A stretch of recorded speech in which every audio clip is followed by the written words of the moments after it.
Regis, can we just go back to Monday night? I know you'd have watched the game again, analysed, probably looked at in depth the last 10 minutes of the game, conceding the late goal. What's your opinions now of the manner of the two goals being conceded? Yeah, we were a little bit disappointed at the end, but we have to think that we made the best team in the league suffer and fight until the end. And I think we were good during the first half. And during the second half, they build momentum with their crowd, with the ambition to win the game as well. And they were good in possession, and they were able to counter-press, to apply a high pressure, and it was difficult for us to escape this pressure. And it's still a part of our game that we have to improve, but at the same time, it's not unusual at Ellen Roll, I think. So it's not only about us; it's about every team in the league. So we learned a lot from that game. I think we showed good qualities, and it's good for us. And at the same time, we know that we can have some weaknesses, and we still have some stuff to develop. Yeah. Towards the end, in terms of substitutions, a number of people asked me why you didn't bring on Mepham and maybe Gelder. But is that, as you just said there, more because you were trying to find an outlet to try and push out of defence rather than invite Leeds onto you? After the analysis, and it was our feeling on the bench, it was really clear that it wasn't a defensive issue. It was more a way we were searching for a way to escape the pressure.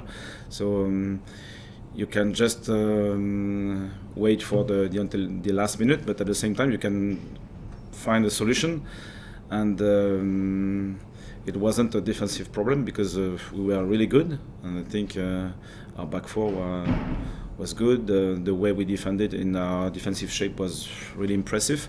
So it wasn't the defensive issue. It was more how we can break their dynamic, how we could find a solution to build under pressure. And they were impressive. So sometimes you just have to admit that they were good. I mean, overall, we were very pleased about the way the team performed. Daniel Farker praised your organisation. He said you were very, very organised, and he made the substitutions he made because he felt the only way he was going to get in behind Sunderland was a set piece. Yeah. So it means that we are very good in zonal defense, especially. So the question is one more step in that league, and I think our players are improving experiences after experiences. We still have a lot to do because we are still young, and we have to face new challenges every week. So it's a new step for us. Yeah. And your bench is looking much stronger now. You've got Alan Brown back and Romain Mundle. It struck me because Alan Brown has played some games for the under-21s and has got some minutes, but Mundle hasn't been. Is that just because you're just trying to avoid risking the hamstring, or has he been doing enough in training to be fit? Yeah, no, it should be okay, but for Leeds it was probably a little bit too short, especially because it's not just about playing minutes. It was a tough game with a strong involvement in and out of possession, and we didn't think at that moment that he was ready for that. And I think with one more week, he should be okay. Changing the backroom staff as well. You brought in Tom Wheel, goalkeeping coach. What's the thinking now with your coaching staff, with Mike going and Tom coming in? Alessandro's still here. Yeah, still here. For Alessandro, his role will evolve a little bit, so he will be still connected with the goalkeepers, because I don't think he can think about a new role without thinking about the goalkeepers, but he will be more involved as an assistant coach, and should be a very interesting role for him and for the staff as well. And Tom will be available with the goalkeepers. Is the long-term plan? I mean, it sort of suggests that Alessandro he's obviously here to the end of the season, but there was that almost suggested he might be leaving or moving on in the summer. Is that the case? It's too early to think about this. At the minute, I think we are working well in the staff. So just work, enjoy, and we'll see at the end of the season for the new setup. Yeah. Depending on which division. Hull City then, very Jekyll and Hyde on their day. I mean, recently under Ruben Sellers, they've beaten Sheffield United at Bramall Lane, they've drawn with Leeds 3-3, beaten Blackburn at Blackburn. Inconsistency is the key word, I think, with Hull. Yes, probably yes, but it's a new challenge again because every team in that league has qualities, and so for us it's like a reset. We'll have a new challenge, a new opponent with strength and weaknesses, and the scenario is not written before, so it's still the same concern, the same focus. We have to play our best football, and with our previous learnings, and with our good qualities. Dan Neil described every game now at the end of the season, every game is a cup final. Do you subscribe to that in terms of a coach? Do you try and get into the minds of the players that these are all one-off games, that they have, they are like cup ties that they have to win? Yes, it's a good ambition, but at the same time you have to play the game, and sometimes you can struggle, you can draw, you can lose a game, and it doesn't mean that the season is finished. So we were good so far, we were consistent. When we lost, we were able to react, and I think this is the only focus we should have against Hull. After that, we'll see, because the season is still young with many games to play, and we don't know the scenario.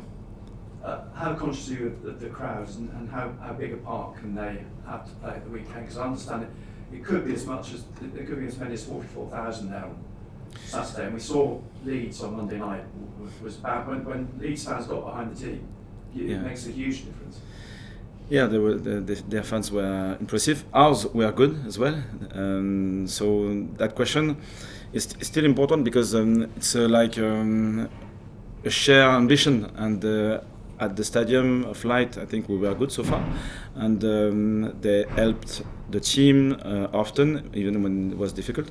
So the last rounds we'll have now, they will be very important for us. Yeah, sure. Which Monday night's defeat obviously emotional because of the timing of the goal and everything like that. So I imagine it was very difficult to take in the moment, but in some respects, is it easy enough to process because of the nature of the opposition and the way that you did perform off so much? Yeah, we were a little bit disappointed, but at the same time we were aware about the opposition. So the second half was tough, and I think they deserved to score once, twice. Even if we defended very well, their pressure was very important. And on the bench, obviously, we tried to find solution. We tried to help the team, but the opposition was strong. So you have to, with experience, I think now in the staff we have many years on the bench. We know that it can happen, and we were disappointed. But at the same time, it's football, and we have to react and reset, react, and play again.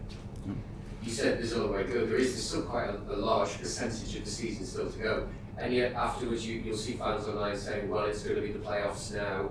Do you allow yourselves to look forward that far, or can you not allow yourselves to do that? Just next game. For me, it's the only focus, because we don't know what will happen in that league with dynamics, with injuries, with different elements, confidence, trust, and so on. So we don't know.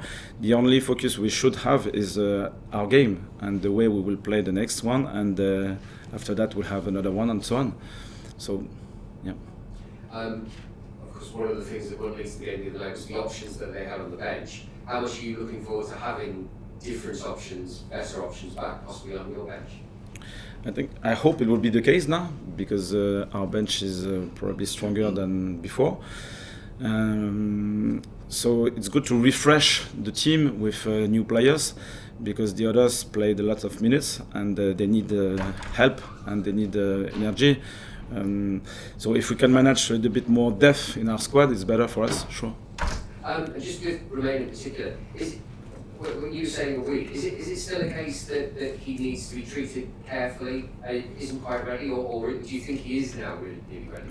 Now he's ready. Yeah, we didn't want to rush the process for Leeds, especially because of the type of the game with the intensity, and so it was probably a little bit too early. But now he's okay. Regis, you mentioned recently that you're always learning as head coach, even in that role. Do you learn more from moments like you had on Monday night, even though obviously everyone likes winning? Do you actually learn more from a loss like that? I don't know. We learn a lot with the strong opponents because they can push our limits, and I think it was really useful for that. It showed that we were really consistent in some part of the game, and so it's good to say it again. And because, for example, our triangles were really impressive during this game. And on the other side, we know that with these good qualities in possession, this pressure they can impose, we have to learn from these experiences to find new ways to build up the game, for example. So every opponent, especially the stronger, I think, are useful to learn. It's often been said that your young team are mature beyond their years. You know, they've done so much this season. How have they responded to that? Because of course, you know, they've not had many moments like that in their young careers. We'll see. Against I think they were okay. It's still difficult to lose a game, and especially a strong fixture like that, because they worked a lot, and they gave a great amount of energy during this game. So after that you have 24, 48 hours to recover, and we have to accept that. This morning was okay, and I'm sure they will be ready for the next fixture. Is this the sort of scenario where leaders emerge in your squad, and you know, for those who perhaps could become leaders in the future, they see these opportunities as well? Yeah, sure, because you need positive and negative experiences to grow, and if they want to have a great career, they will have low points in their learning curves. And I think the better players, the best players, are these ones.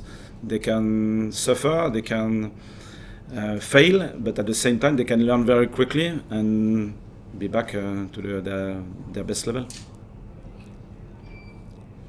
Any more questions in that session? Hi, apologies for coming late. Hull City aren't in the best of form, but they have taken points off Sheffield United and Burnley this season. Would you like to be worthy of them heading into Saturday's game?